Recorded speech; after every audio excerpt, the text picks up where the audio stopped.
Suit के कपड़े इतने महंगे होते हैं और हमारी ज़रा सी एक गलती से पूरा सूट ख़राब हो जाता है। तो कटिंग करते समय आपको किन-किन बातों का ध्यान रखना है और कैसे इसकी कटिंग करनी है, और अगर कपड़ा हमारा कम है तो कैसे हमें फुल स्लीव की कटिंग करनी है। तो आज की वीडियो में मैं आपको बहुत ही आसान तरीका बताने वाली हूँ।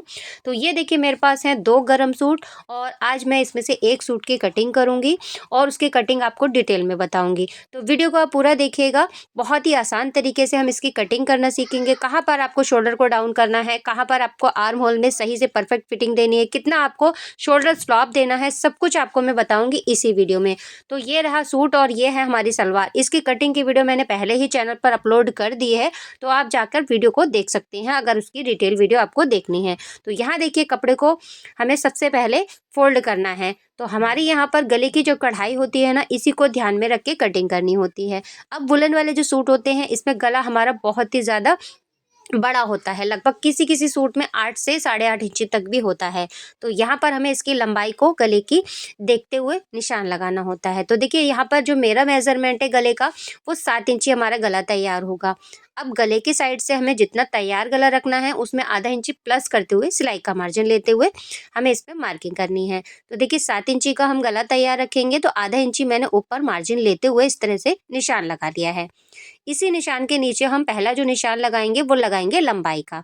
तो देखिए, मैंने जो निशान लगाया है, इसी के नीचे हमें तैयार लंबाई का निशान लगाना है। तो मेरी जो तैयार लंबाई है वो 40 इंची है।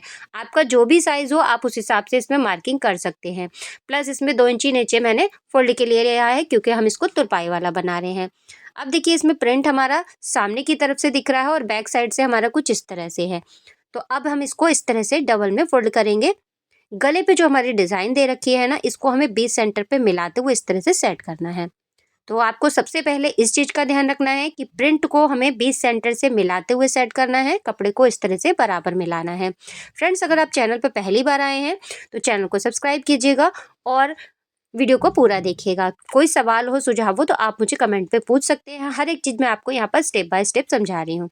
अब देखिए, यहाँ पर जितना गला हमारा तैयार है, इसमें आधा इंची प्लस करते हुए हमने निशान लगाया। आधा इंची क्यों लिया है? क्योंकि हम ऊपर शोल्डर को जब सिलेंगे ना, तो आधा इंची हमारे सिलाई मार्जिन चाहिए।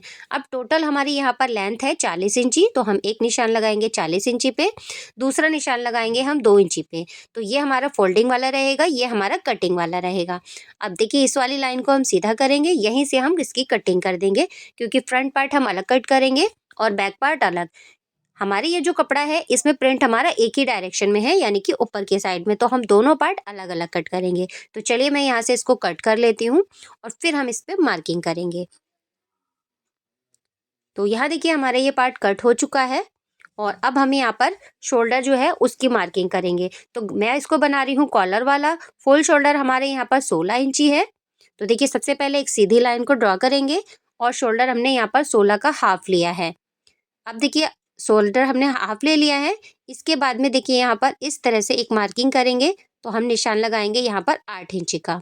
अब देखिए, 8 इंची का निशान लगाया, दूसरा निशान हमने 14 इंची पे लगाया है, तीसरा लगाया हमने 21 इंची पे। 7 इंची हमारे शोल्डर की लंबाई रहेगी आर्म होल की, 14 इंची पे हमारी कमर की फिटिंग आएगी और 21 इंची पे हमारी हिप की फिटिंग आएगी। जितना हमने शोल्डर लिया है, इससे 1 इंची कम करते हुए हमने फ्रंट क्रॉस के लिए मार्किंग की है। यहीं पर आकर अक्सर हमारी गलती हो जाती है कि हम अच्छे से शेप नहीं देते हैं, तो यहाँ पर हमारा झोल आ जाता है। तो ये देखिए, कुछ इस तरह से मैंने इस लाइन को सीधा कर लिया है। फुल शोल्डर जितना लिया है, उसमें हमें 1 इंची माइनस करते हुए अंदर की तरफ निशान लगाना है और इस तरह से हमें 1 से 1.25 इंची पे शेप देना है। तो ये हमारे फ्रंट पार्ट पे हमें इसकी मार्किंग करनी है। आधा इंची हमने निशान लगाया है डाउन करते हुए शोल्डर स्लॉप का, और इसको हमने गले वाली साइड से मिला दिया है। गला हम इसका 3 इंची तैयार रखेंगे। अब यहाँ पर नाप लगाएंगे हम सीने का चौथा हिस्सा। तो मेरा यहाँ पर 40 इंची है, इसका 40 का हमने चौथा हिस्सा किया है, 10 आया है। कमर साइज़ हमारे यहाँ पर 38 है, तो इसमें हमने 9.5 का निशान लगाया है, चौथा भाग। हिप साइज़ हमारे यहाँ पर 48 है, तो उसका 4th पार्ट हमें यहाँ पर ले लेना है। तो यहाँ मैंने 11.5 पे निशान लगाया है। आपका जो भी साइज़ होगा उसका आपको चौथा हिस्सा करना है और वो आपको यहाँ पर मार्किंग करनी है।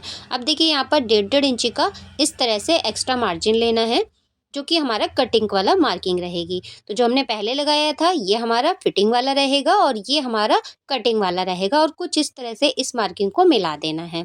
तो देखिए, यहाँ पर हमने ऊपर की मार्किंग कर दी है। जितना हमारा हिप साइज़ है, अभी इतना ही हमें नीचे की साइड पे इस पे दामन पे लेना है, क्योंकि इसको हमें स्ट्रेट लाइन से मिला देना है। तो देखिए हमने यहाँ पर सीधी लाइन ड्रॉ की है और बाहर वाली मार्किंग से हमें दामन वाली लाइन को इस तरह से मिला देना है। ये देखिए, तो यहाँ पर हमारे सूट की मार्किंग हो चुकी है। अभी इसी मार्किंग पे हमें कटिंग करनी है। यहाँ तक मैंने आपको स्टेप बाय स्टेप समझाया है, फिर भी अगर आपके कुछ समझ में नहीं आता है तो आप मुझे कमेंट कर के पूछ सकते हैं। आपके सभी सवालों के जवाब देने की मैं पूरी कोशिश करूँगी। तो यहाँ देखिए हमने इस पे कटिंग कर दी है। तो अब हमारे फ्रंट पार्ट की कटिंग हो चुकी है और बैक पार्ट को कट करते समय हमें किन बातों का ध्यान रखना है, इसके लिए आप वीडियो को पूरा देखते रहिए बिना स्किप किए। अभी फ्रंट पार्ट को हम एक साइड रखते हैं और बैक पार्ट के लिए कपड़े को फोल्ड करते हैं डबल में फोल्ड करते हुए। सबसे ज़्यादा साइज़ हमारा हिप का था यहाँ पर 11.5, उसमें हम 1.5 से 2 इंची प्लस करते हुए डबल में फोल्ड कर देंगे। और यहाँ पर आपको एक बात का और ध्यान रखना है कि कपड़े में जो हमारी बूटी है या फूल है उसका ध्यान रखना है, वो हमारा ऊपर की साइड में रहना चाहिए। तो यहाँ देखिए कपड़े को मैंने सेट कर लिया है और सारी इसकी सिलवटें निकाल लेनी है। ये देखिए इस तरह से। और अब हमें सबसे पहले इसको सेट करते समय ऊपर की साइड में एक निशान 1 इंची से 1.5 इंची का लगाना है। जब भी हम कॉलर वाले सूट की कटिंग करते हैं ना, तो हमें ये 1 इंची बैक पार्ट एक्स्ट्रा लेना होता है। जब ये गलती अगर आप करते हैं तो आपका गला जो होता है वो पीछे की तरफ जाता है, क्योंकि अगर आप एक्स्ट्रा नहीं लेंगे तो हमारा जो फ्रंट पार्ट होता है ना वो पीछे की तरफ जाएगा। हैवी साइज़ में ये गलती ज़रूर होती है, मतलब ये मिस्टेक ज़रूर होती है और बिगिनर्स इस चीज़ को नहीं समझ पाते हैं। तो अगर आपका भी गला पीछे की साइड जाता है ना, तो आप 1 इंची बैक पार्ट को ज़्यादा कट कीजिएगा। और अगर सिले हुए सूट में ऐसा हो चुका है तो आप मुझे कमेंट कीजिएगा, उसका भी सॉल्यूशन मैं आपको ज़रूर लेके आऊँगी। तो यहाँ देखिए हमने इसको सेट कर लिया है। बंद वाली साइड से बंद वाली साइड को मिला के रखना है, सारी सिलवटें हमें निकाल देनी है, बराबर रखना है और अब हमें इस पे मार्किंग करनी है। तो देखिए जितना हमारा शोल्डर था उतना ले लेना है, 3 इंची का हमने गला लिया है, आधा इंची हम शोल्डर को डाउन करेंगे जैसा कि हमने फ्रंट पार्ट में किया था। ये देखिए, और यहाँ पर हमें 1 इंची एक्स्ट्रा लेना है आर्म होल की साइड पे। अब 1 इंची एक्स्ट्रा लेते हुए इस तरह से शेप देंगे, क्योंकि फ्रंट का क्रॉस हमने 1 इंची अंदर की तरफ लिया था, ये हम 1 इंची बाहर लेंगे। फिटिंग की मार्किंग हम बिल्कुल इसी तरह से लगाएंगे और यहाँ से भी हम सेम इसकी मार्किंग को लगा लेंगे।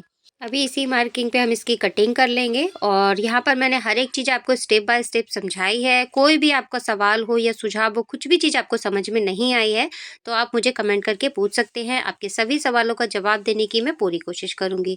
तो अब देखिए यहाँ पर हमारी फ्रंट और बैक की कटिंग तो हो चुकी है। बात करते हैं हम यहाँ पर स्लीव को कैसे कट करेंगे, क्योंकि हमारे पास इतना ही कपड़ा बचा है और जब भी हमारे पास एक ही डायरेक्शन के फूल होते हैं या फ्लावर होते हैं ना, तो हमें कन्फ्यूज़न रहती है हम कैसे इसकी कटिंग करें। तो इसके लिए आप वीडियो को पूरा देखिएगा, स्किप मत कीजिएगा, क्योंकि यहीं पर सबसे ज़्यादा बिगिनर्स गलती करते हैं। अब देखिए हिप साइज़ पे हम छोटा सा कट लगाएंगे और यहाँ पर कमर की साइज़ पे भी हम छोटा सा कट लगाएंगे। जब हम फिटिंग करेंगे ना, तो इसी पॉइंट को मिलाते हुए हमें इसकी फिटिंग कर लेनी है। अब यहाँ पर हम बैक पार्ट के गले की कटिंग करेंगे। तो नीचे से हमने 1 इंची लिया है और चौड़ाई हमने 3 इंची ली है। तो कॉलर वाले की गले की कटिंग जब भी हमें करनी होती है तो हम 1 इंची से ज़्यादा इसकी कटिंग नहीं करते हैं। अगर आप इसकी स्टिचिंग देखना चाहते हैं तो आप मुझे कमेंट कीजिएगा, मैं इसकी स्टिचिंग भी आपके साथ में शेयर करूँगी। तो ये फ्रंट और बैक हम बराबर मिला के एक साइड में रख देंगे और यहाँ पर देखिए ये हमारा बैक पार्ट से कपड़ा निकला है और ये 2 पीस हमारे फ्रंट पार्ट से निकले हैं। इसी में हमें इसकी कटिंग करनी है। सबसे पहले हमें इसके डायरेक्शन को देख लेना है। ये देखिए इसके डायरेक्शन को, और इसमें से भी हमारे डायरेक्शन है ऊपर की तरफ। तो एक पीस से हम इसको जॉइंट लगाएंगे। अब कैसे हमें जॉइंट लगाना है और दोनों स्लीव हमें कैसे कट करनी है, यहीं पर सबसे ज़्यादा बिगनर्स को कन्फ्यूजन रहती है। तो ये देखिए एक पीस मैं इसमें से निकाल लूँगी, यहाँ से जॉइंट है इसको कट कर लेंगे और ये देखिए जो हमारा बैक पार्ट से कट हुआ है ना, इसको हमें नीचे की तरफ रखना है। तो मैं सीधे की तरफ से आपको इसकी मार्किंग करके दिखाऊंगी और फ्रंट पार्ट का वाला जो पीस है वो हमें इस तरह से इसको रखना है, थोड़ा सा आगे बढ़ा के। अब जो एक्स्ट्रा है उसको हम इसके ऊपर ओवरलैप करेंगे सिलाई के मार्जिन को मिला के, क्योंकि हमें यहाँ पर इसकी लेंथ को भी चाहिए और यहाँ पर हमारे इसके आर्म होल की साइड से भी इसको जितना हमें चाहिए होगा ना चेस्ट साइज के हिसाब से वो हमें रखना है। तो मैं यहाँ पर इसको लगभग 9.5 इंची रखूंगी, क्योंकि चेस्ट साइज से हमारा 1 इंची कम रहता है। टोटल लेंथ हमारी रहेगी इसकी तैयार 19 इंची। तो हम यहाँ पर 1 से 1.5 इंची एक्स्ट्रा लेंगे, 1.5 से 2 इंची एक्स्ट्रा लेंगे। ये देखिए हमने सीधी लाइन इसमें ड्रॉ कर दी है और यहीं से हम इसको कट करेंगे। तो सबसे पहले हम सीधी लाइन ड्रॉ करेंगे। मोहरी हमारी 4 इंची की है और यहाँ पर 1.5 इंची एक्स्ट्रा मार्जिन लेंगे सिलाई का।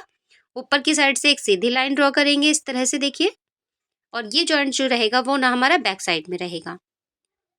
यहाँ पर हम स्लीव के जो शेप देंगे वो हम 3.5 इंची पे देंगे, ऊपर से 1.5 इंची छोड़ते हुए। तो इस तरह से हमें यहाँ पर इसका शेप दे देना है और यहाँ से यहाँ तक इसको इंची टेप को रखना है और इस लाइन को इस तरह से मिला देंगे। तो ये एक स्लीव हमारी यहाँ पर कट हुई है। दूसरी स्लीव हमें कैसे कट करनी है उसके लिए भी हमें बहुत ज़्यादा यहाँ पर कन्फ्यूज़न रहती है। तो ये देखिए सेम मार्किंग पे मैंने इसकी कटिंग कर दी है। इसी के साथ ही हमारी एक स्लीव की कटिंग जो है कंप्लीट हो चुकी है और अब हमें दूसरी साइड की स्लीव को भी कट करना है। तो ये देखिए कपड़े को हमें एक साइड रखना है। ये जो कपड़ा हमारे इसमें से निकला है ये तो हमारी स्लीव में काम नहीं आएगा और आगे की साइड में 2 इंची हमने फिर से उसी तरह से सेट किया है। अब ये देखिए एक साइड का हमारा प्रिंट इसमें उल्टा आ रहा है, एक साइड का सीधा आ रहा है। तो हम यहाँ पर इसको चेक करेंगे कि हमारी एक ही डायरेक्शन पे हमारी स्लीव निकलेगी या नहीं निकलेगी। देखिए मैंने कपड़े को सेट कर दिया है। जो पीस हमने लिया था ये हमारा डायरेक्शन तो सीधा आ रहा है, लेकिन हमारे यहाँ पर कपड़ा कम हो रहा है। पट्टी को हमने जैसे दूसरी स्लीव में सेट किया था पहली वाली में, ऐसे ही हमें इसको सेट कर लेना है।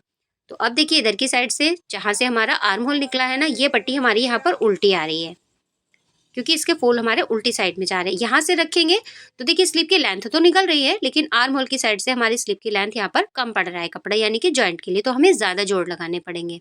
तो इतना जोड़ हमारा वुलन के सूट में नहीं रहता है क्योंकि वुलन के सूट में धागे निकलते हैं। अगर हम इसमें इंटरलॉक करते हैं तब तो ठीक है, लेकिन अगर इंटरलॉक नहीं करते हैं ना तो हमारे इसमें धागे निकलते हैं। तो इधर का साइड का कपड़ा छोड़ देते हैं और इधर की साइड में हम इसको सेट करेंगे। तो यहाँ पर क्या होगा कि एक फुल जो हमारा जॉइंट रहेगा ना वो हमारा बिल्कुल सीधा रहेगा जैसा प्रिंट है इसका सीधी साइड से, लेकिन एक जो जॉइंट रहेगा वो हमारा उल्टी साइड में आएगा। ये देखिए कुछ इस तरह से। तो ये देखिए ये जॉइंट हमारा उल्टी साइड में आया है, लेकिन स्लीव हमारी दोनों निकल चुकी है। तो यहाँ पर कटिंग हमारी कंप्लीट हो चुकी है बहुत ही आसान तरीके से। यहाँ तक अगर आपको समझ में आया तो वीडियो को लाइक कीजिएगा, शेयर कीजिएगा और चैनल को जरूर सब्सक्राइब कीजिएगा। ये छोटे छोटे कपड़े बचे हैं जो हम गला बनाने में और कॉलर बनाने में यूज़ करेंगे। तो यहाँ देखिए मैंने कॉलर के साथ में इसको स्टिच कर लिया है कंप्लीट और ये रही हमारी स्लीव इसकी फुल स्लीव के साथ में बनके तैयार हुआ है। फिटिंग और फिनिशिंग आप इसकी देख सकते हैं। डमी के साइज़ का नहीं है क्योंकि डमी हमारी यहाँ पर 36 साइज़ की है और ये सूट जो है वो 40 से 41 साइज़ का है। तो मैं यहाँ पर आपको केवल इसकी फिनिशिंग दिखा रही हूँ और कैसे इसकी कटिंग करनी है ये मैंने आपको समझाया है। कुछ भी समझ में अगर नहीं आया है तो आप मुझे बेहिचक कमेंट कर सकते हैं और वीडियो को लाइक ज़रूर कीजिएगा अगर थोड़ा सा भी पसंद आए। तो चलिए इसको रखती हूँ मैं एक साइड और इसके साथ ही जो मैंने सलवार आपको दिखाई थी वो भी कंप्लीट हो चुकी है। तो ये रहा सलवार का फाइनल लुक। इसका भी डिटेल वीडियो आपको मेरे चैनल पर मिल जाएगा, तो प्लीज़ एक बार जाके ज़रूर देखिएगा। नेक्स्ट वीडियो आप किस टॉपिक पे देखना चाहते हैं मुझे कमेंट करके ज़रूर बताइएगा। यहाँ तक का वीडियो अगर आपको पसंद आया हो तो लाइक कीजिएगा, शेयर कीजिएगा और एक प्यारा सा कमेंट ज़रूर कीजिएगा। मिलती हूँ आपसे नेक्स्ट वीडियो में, तब तक के लिए bye bye, take care, thanks for watching.